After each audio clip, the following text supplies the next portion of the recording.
there really aren't too many places left on the planet. And what do I mean by a place? It's hard to describe because a place is always sort of in the background of everything that we're doing. It's so fundamental that it's kind of hard to notice.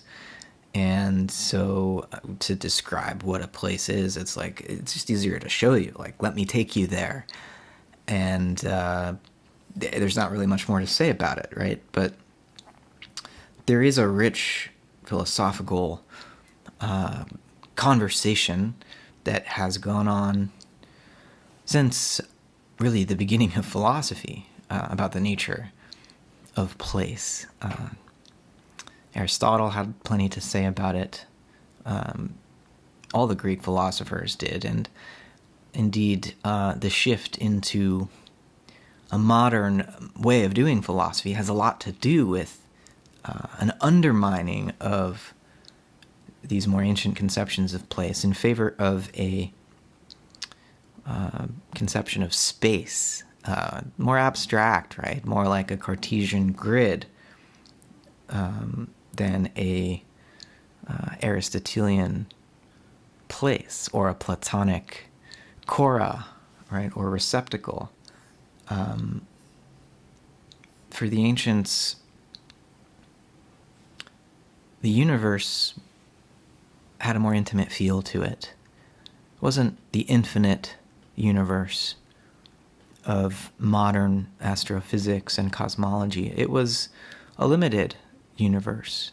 I wouldn't even call it a universe. It was a cosmos. It was an order. And following, an Aristotelian understanding, the human intellect is itself analogous to the intellect of the world, and the divine intellect, in other words, is a thought thinking itself, and the human being can participate in this thinking activity in exceptional states of consciousness. Normally, though, we are not at that level of existence beyond the planetary spheres. Normally, we're down here on Earth, subject to the erratic movements of the elements. They're still ordered, but they're more erratic than the stars, than the movements of the supralunary elements. Everything below the moon is in some way imperfect, in some way, alive, and because it's alive, it's also dying. And here in the realm of death, we can only very rarely achieve a sense of conscious participation in being itself. But nonetheless, all of our activity is oriented towards and, in a way, analogous to being as such.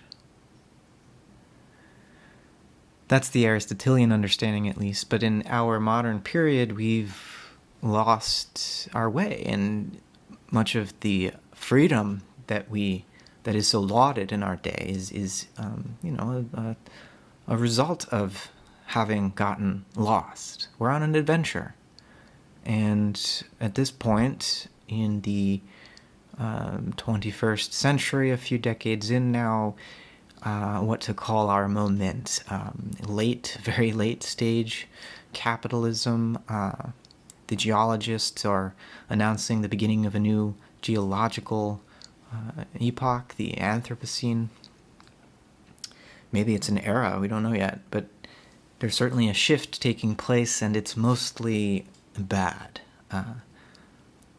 And so it appears that the human and much of the community of life on Earth may need to go into a period of hibernation, a chrysalis phase, so that we can preserve the potentials that are harvested from the past, so that they, like seeds, can be protected in the soil until the light returns.